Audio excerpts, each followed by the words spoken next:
Duggan. I am a tour guide for Charleston Culinary Tours, city certified tour guide, certified tour director, independent contractor, and expedition leader for Lindblad Expeditions and National Geographic, world traveler, and solo backpacker. Thank you for joining us this evening. I'm happy to present Bourbon, the American Spirit, for Holy City Happy Hour. I'm going to be your virtual tour guide. So what I'm going to do right now, I'm going to share the screen. So I have a little PowerPoint presentation. I'm just going to pull up real quick. And we're going to talk about bourbon, the American spirit. So over the next 25 minutes, I'm going to do a little historical walkthrough about the points that brought us to bourbon production today. We're going to do a little Whiskey 101 class. So I'm going to describe to you all the legislations and what makes bourbon different from the other whiskeys in the world. And then, of course, at the end, I'm going to walk through a step-by-step tasting with Bulleit Bourbon and Elijah Craig. Bulleit Bourbon coming from Bulleit Distilleries, Elijah Craig coming from Heaven Hill Distilleries. So let me rewind the clock back to 1763. Great Britain, supported by native tribes, of course, defeated the French and the French and Indian War. What this did was this relinquished control of all territory east of the Mississippi. With the eastward expansion of Great Britain's presence in North America, including the assistance of the native tribes loyal to the crown, early settlers like Daniel Boone were able to move into the territory what's known today as Kentucky. So, with the eastward expansion, these pioneers were able to push west like no other before. So with the new Land Act in 1763, and if you direct your attention to the map, you can see that that land was reserved for the Indians, but after the French and Indian War, there were some loyal factions to the crown, but pioneers started moving more and more west. So this Land Act in 1763 excited the settlers like Daniel Boone so that they could pioneer west. Now, in 1776, despite an open war with the British, immigration trade routes, they still delivered hopeful tradesmen to our shores. Their trade routes were open and active. So the most important settlers that arrived to our shores in 1776 were the Scotch-Irish settlers. The reason why this was important is because when they arrived to America, they brought with them the knowledge of distillation of fine whiskey. Now, in 1780, we saw the first production of a corn-based whiskey. Corn is going to be the key ingredient into creating bourbon, something that's entirely different from a malted barley scotch like you would find in the Scottish Highlands.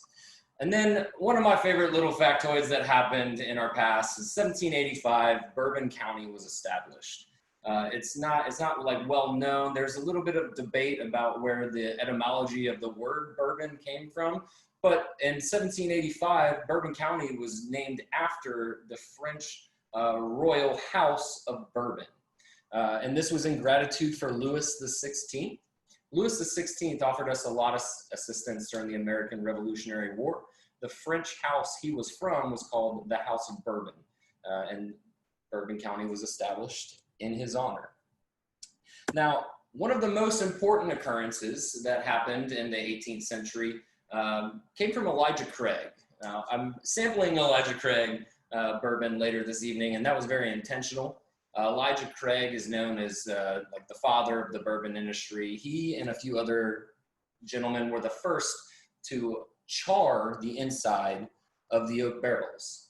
Now, the char on the inside is very important. That little bit of like heat, fire, it caramelizes the sugars, the oil inside the barrel, which rounds out the taste of the bourbon. It adds a sweetness, it adds a smoothness, it adds complexity. And Elijah Craig adopted this idea from rum production. If you attended last week, or if you know about the history of rum, rum reigned supreme in North America in the 18th century. Rum was coming from the West Indies, utilizing sugarcane into a distilled spirit. So applying the charred oak to the bourbon barrels was a key development. Also, at this same time, they would allow the spirits to stay in the barrels for longer periods of time. So at the same time, during the 1790s, Elijah Craig and the innovators at that distillery would char the barrels and let the spirit sit for a minimum of 2 years. And we're going to see further development on the time that the spirit sits in the barrel later in the presentation. But right now I want to bring us forward to 1822. The innovators, the American corn production, everyone who's been experimenting with this new corn whiskey that just hit the market by 1822, we're producing 2,250,000 gallons of bourbon, leaving Kentucky, traveling down the Ohio rivers into the Mississippi River, down to New Orleans to be spread all throughout the South. Now I want to take you. That's going to wrap up our historical portion. There are some legislations that happened. The Stamp Act in 1765, the Pure Foods Act in 1906, that has a lot to do with our current legislation in the bourbon industry. But right now I want to get into Whiskey 101 and what is bourbon. So Whiskey 101, the saying goes that all bourbon is whiskey, but not all whiskey and bourbon, and I'm here to tell you why. So the first and most important distinction from Irish Scotch whiskey is going to be corn. Irish or Scottish whiskey is made from a percentage of malted and unmalted barley, whereas corn is going to make up the majority of the mash going into a distillation process of bourbon. And the reason why corn was utilized for this new distillation innovation was because of its abundance in North America. Obviously, everyone sat around the Thanksgiving table. We know the story about how the Native Americans shared corn cultivation and harvest with our original colonists. But corn grew very well in North America, especially in the states of Kentucky, Tennessee, Pennsylvania, and in the Northeast. What didn't grow well here was barley. So all of those Scotch-Irish coming over who knew how to cultivate, ferment, and distill malted barley had to find a little resourcefulness. They had to utilize what was available at hand. And in North America and the Northeast, that was corn. So corn in abundance in Kentucky, Tennessee, and Pennsylvania is going to be a very important factor. So I want to walk you through the bourbon process. We know corn is important, Kentucky limestone is important, but let's talk about just how bourbon is made. Okay, so the first thing we're going to talk about is cultivation and harvest. Now, when I talk about cultivation, I'm talking about the tending of the soil, the agricultural methods that are used to rotate the crops, select the grain. Selection of the grain is going to be crucial for the bourbon trade. Corn, rye, wheat, and barley will all be utilized in different percentages, which I'll explain later on in the presentation. Obviously, after you've tended the land, you've cultivated, you selected your seeds, you've grown your crop, now you're going to harvest the grains and combine them together in what is called the mash. The mash is incredibly important. This is a very important process in bourbon production. So bourbon distilleries will create what's known as a mash bill. The mash bill is the percentage of grains that go into the mash that are going to be boiled in that Kentucky limestone water. So what you'll do is harvest the grains. You'll take your 51% corn, a little bit of rye, a little bit of barley, maybe some wheat, boil it in Kentucky limestone water. And after you've boiled it, this activates the properties in these cereal grains. Once you've boiled them all together, you can add yeast, which will start the fermentation process. So we will talk about a mash bill more in depth, but I want to move forward in the bourbon process. So we've harvested our grains, we've boiled our grains, we've added activated yeast. So now the fermentation process has been activated and all those sugars can now start to break down and convert into ethanol alcohol. So we're getting ethyl alcohol out of this. What is left after fermentation is what distillers call distiller's beer. So this is where like alcohol production in our history like really kicks off. Fermentation the highest alcohol, the highest alcohol you can achieve through fermentation is 17%. No matter what you do, you can have the perfect temperature, you can have the perfect ingredients, you can have the perfect environment. The best fermenters in the world can only ever achieve 17% through fermentation. If you want those higher proof spirits that we all know and love today, like bourbons and whiskeys and rum, you have to heat that fermented mash, which is known as distiller's beer, up into a still. So once you fermented your mash, you have your distiller's beer. You're going to take your distiller's beer over to the still. Now, in North America, all distillers are going to use a column still. This still, it's wide at the bottom and then narrows at the top with anywhere from 10 to 30 different chambers. That distiller's beer is put into the bottom. It's heated up. As it's heated up, the chemicals are broken down and the vapors start to rise and they purify as they go up the still. And then the vapors are then siphoned off in direction into a nice little holding vat. During the distillation process, it is necessary by law that distillers do not heat the distiller's beer past 160 proof. And that is mandated by law. Like through the United States Constitution, you cannot, if you want to put bourbon on your bottle, you cannot still past 160 proof. Now, 160 proof is quite high before you can actually barrel the spirit. So before we move into the next phase of the barreling process, if certain distillers choose to still their spirit up to 160 proof, it is acceptable and legal to proof it down. And then the only way to proof it down is to separate that spirit from the distillation, and you can add purified water. So if you're stilling a spirit at 160 proof, you have to proof it down with fresh water to 125 proof before you can add it into the barrel. After you've proofed your spirit down from the still to 125 proof, or if you just proofed it up to 125, then it's okay to go ahead and put it into the barrel. So you put the spirit into the barrel at 125 proof, and it must be a new charred oak barrel. Thank you, Mr. Elijah Craig. New charred oak, for many reasons, that is the process that's now accepted and legislated as correct for bourbon production. But like I mentioned earlier, the char inside the barrel, the caramelizations of the sugar, that's what rounds out the spirit. That's what gives it its complexity, those vanilla tones. You need that new char oak. Funny thing about charring, there's 7 levels of char.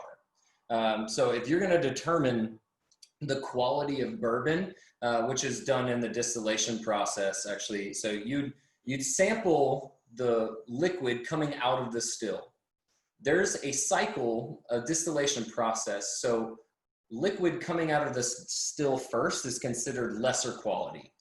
As you move through the distillation process, so you have what's known as the fore, the head, and then in the middle of the liquid coming from the still is what's called the heart pour. This is the highest quality pour coming out of the still. So you get that heart pour. Distillers are sampling the heart pour coming out of the still, determining what level of char to put the spirit into, where the spirit should be located in the rick houses, which I'm going to talk about in just a second. So where you pull the spirit out from the still and then store it in the barrels is a key factor in determining its quality. So distillation and aging kind of work back and forth hand in hand with one another to creating those quality bourbons. I also mentioned the levels of char. So just let you know how much char goes into the barrels.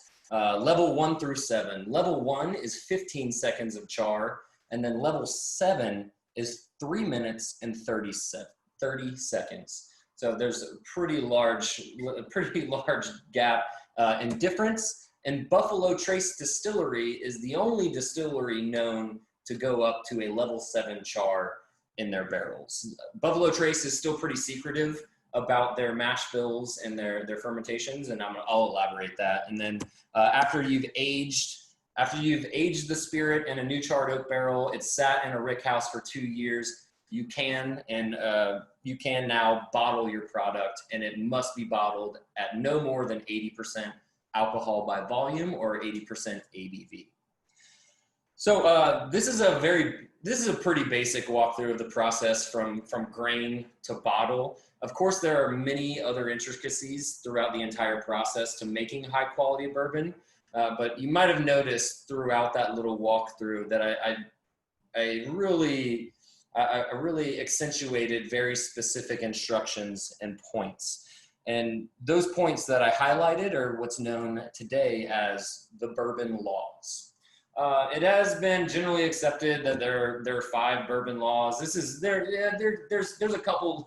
a couple of legislations that determine what is actually bourbon, and the first and most important is corn.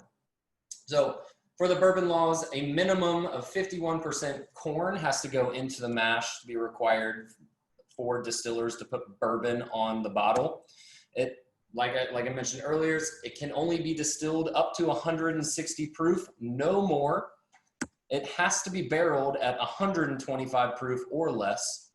Bottles must not exceed 80% alcohol by volume. Aged in new char oak barrels for a minimum of 2 years. No additives, and then generally made in the United States. I say generally made in the United States for a couple of reasons. There's a few companies, distilleries around the world that do a pretty good job of making bourbon style whiskeys. One of those is Suntory. This is a Japanese distillery. And I say bourbon style whiskey. They're allowed, if they replicated this entire process, if they had the 51% corn mash, they didn't distill past 160 proof, they barreled it at 125, didn't exceed 80% ABV, used new charred oak, minimum 2 years with no additives, and they sourced everything. If they sourced their corn from the United States, if they sourced their water from Kentucky, then technically the Japanese could make a bourbon like in the same style. So I said generally made in the USA, but obviously being July 3rd, Independence Day, we're talking about American bourbon. So if you were to be a purist, if you consider yourself a purist, I think it's important that bourbon is made in the USA. It was from the USA. It was birthed in the USA. So it's an American product. It's something when people ask what has America contributed to the rest of the world, bourbon's not mentioned, and I don't think it's well known how it was established here. So I hope what I've talked about previously has elaborated like why bourbon is the true American spirit.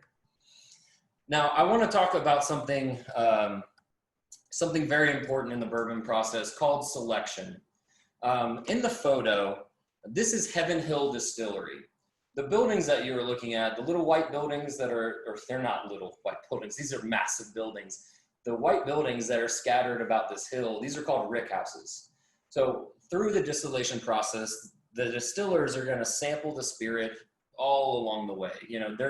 They know what the corn tastes like. They've smelled the dirt. They've sampled the corn. They've drank the distiller's beer. They've stilled the product. They've tasted the spirits coming out of the still at the first, middle, and the last. So these distillers know exactly where the spirits coming out of the still need to go. So when a distiller identifies a high quality spirit coming out of a batch from probably the heart pour, he's going to select that for prime placement in what's called a rick house. The reason prime placement is important, and another reason why charred oak barrels are important, is because of how the barrels and the spirit interacts with the environment that surrounds it. So the rick houses that are photographed here, they're not temperature controlled. They're covered. They have open windows, the manually operated windows. It's just a wood and aluminum structure, but they've been positioned in a very specific way. All these rick houses have been positioned so that the wind can move through the front of the building long ways. So if you're looking at if you're looking down the length of the rick house, that's the way the wind is going to flow through the rick house, creating airflow in the rick house. And then it's not temperature controlled because you want the bourbon barrels to be exposed to the elements. The best whiskey, it's said that the best whiskey is formed under hard conditions. And if you go to certain distillery websites, you can actually identify the weather conditions throughout the entire time of its aging process. So you want years to have fluctuations of hot and cold, hot and cold. And what this does is the spirit inside the barrel, the barrel expands and contracts. So all of the bourbon, it just creeps into the pores and it seeps into the pores and it breathes and it relaxes and it caramelizes. And depending on how much time is spent, this is where the magic happens, is in the barrels, in the rick house. So this is what's known as selection. So when you're creating a high quality bourbon, where you're selecting it from the still, where its location in the rick house, that's what's going to determine a very high quality bourbon. So next I want to look at a mash bill. I've talked about the distillery that was photographed in the previous slide was Heaven Hill, which is where Elijah Craig, but Buffalo Trace has, in my opinion, the best example for this presentation for producing lower quality whiskeys in relation to higher quality whiskeys. So what you're looking at on this slide, this is mash bill number 1. So Buffalo Trace Distillery, they have a mash bill. They have 3 different mash bills, 4 different mash bills. Like I said, they're very secretive. Mash bill number 1 is what's called as a low rye mash bill. What that means is the percentage of rye in the mash is less than 10%, and the rest would be corn. So what you're gonna see in one of my favorite bourbons, Buffalo Trace, is a corn percentage of upwards around like 68%, a mash bill of a mash of percentage of rye at 10 to 8%, and then a little bit of malted barley. But also photographed here is Eagle Rare. So Buffalo Trace has the same mash bill as Eagle Rare, but it's considered a lesser quality, and it has a lower price point. And I would ask, well, why? And all of that comes from what I was mentioning through the selection process. Eagle Rare being of higher quality could mean that Eagle Rare was poured from the still at a different point in time. It could have been stored in a barrel with a higher or lower rating of char. Eagle Rare could have more prime placement in the rick house. And then numerous other variables could add to its higher cost. The greatest example of a distillery, if you didn't know, Pappy Van Winkle comes from Buffalo Trace Distillery. Pappy Van Winkle drives up some of the highest bourbon prices in the world. And fun facts, Pappy Van Winkle is a wheated bourbon. So adding the wheat, so they're not just putting corn, rye, and barley. They actually implement wheat into the distillation process. And wheat it's adding a little bit of sugars, it adds some sweetness. When you look at the tasting profiles of different bourbon, Pappy Van Winkle is definitely on a more of a mellow and smooth side. Some of that could be due to its age, location in the rick house, but I believe a lot of that goes into its mash bill and having that wheated mash bill for Pappy Van Winkle. I want to get into the tasting. I'm a little parched, so I'm going to get into a tasting here. There's a lot more when it comes to bourbon, so much more. So I hope we have a couple of questions because I'd love to answer some. But right now I want to get into like a little bit of a tasting. So time to taste. I can go ahead. I'm going to turn the screen sharing off. We'll just go into a normal Zoom. So what I've selected first is the Bullet Bourbon. So if you have any Bullet Bourbon and you want to follow along, Bullet Bourbon. The reason I've chosen Bullet Bourbon first, when you're doing a tasting, we're gonna smell the spirit, we're gonna taste the spirit, we're gonna add some ice to help dilute the spirit. But the reason I've chosen Bullet first is because it's proof and its percentage of alcohol and the ABV.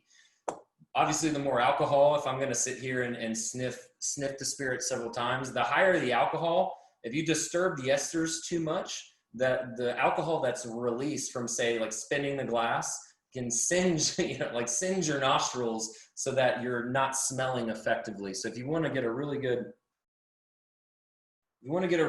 nose, kind of take one deep breath and then give yourself a minute to like take some breaths of just regular air. You might not have gotten anything from that first little sniff, and then you don't want to spin it or swill it, because this is going to disturb the esters. It's going to just release the alcohol, and it's going to singe your nose and just destroy your palate. So I'm going to do a little sample. Bullet bourbon is delicious. I'm going to do another little sample. Bullet bourbon is a high rye bourbon. So that means it has 10% more rye in the mash bill. The mash bill is 68% corn, 7% rye, and then 4% barley. It's an unknown layer of char.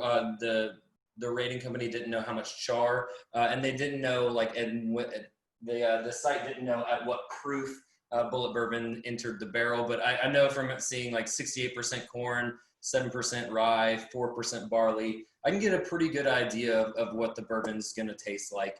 And if you're interested in looking up the mash bill for your favorite bourbons, it's really easy. Google mash bill, like bourbon mash bills, and there's several good sites. I can give you recommendations at the end of this presentation for looking up your mash bills. If you're a fan of Buffalo Trace Distillery, I'm sorry, I wish I knew, but they are more of the secretive.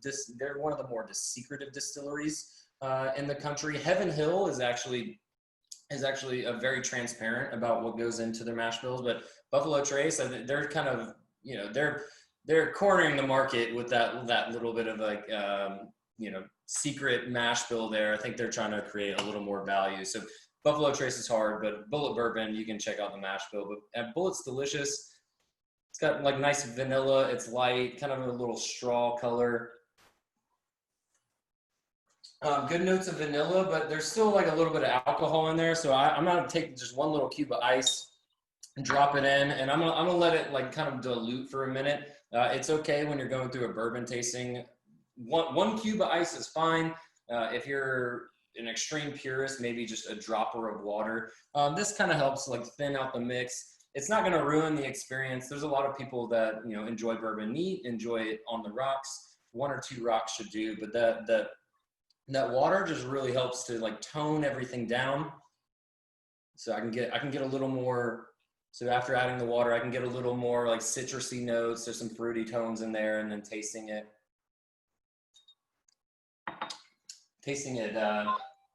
kind of does the same. It's not as harsh. Like on the nose, it does have like nice like vanilla and cinnamon, and then tasting it, it's sort of relaxed now that we've added the water. But I want to move in to Elijah Craig before we run out of time.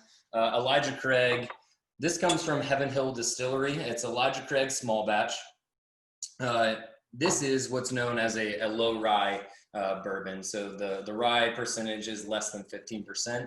The mash bill for Elijah Craig small batch is 78% corn, 10% rye, 12% barley. It is stored in a number 3 char barrel, and it's barreled at 125 proof.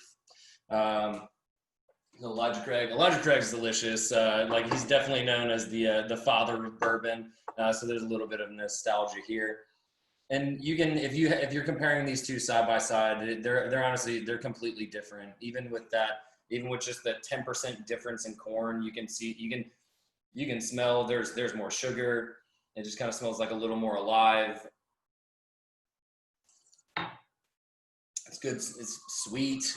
Sweet. It's got a little bit of spicy to it, but you can tell there's some citrusy notes coming through. But this is how I would approach a bourbon tasting or even purchasing a bourbon. So the whole point is to educate you about how to be a better bourbon connoisseur. So if you're really interested and you want to dive deep, I would suggest to start playing around with different bourbons from different distilleries that use different techniques. Look at the mash bills. Determine what you're interested or what you want out of your bourbon. Do you like a sweeter bourbon? Do you like a drier bourbon? Do you like a bourbon that's got a little more spice? And then you could obviously go into the other whiskeys too. I am a huge fan of rye whiskey. which is, it's still fantastic. Obviously, rye whiskey has a higher percentage of rye than corn.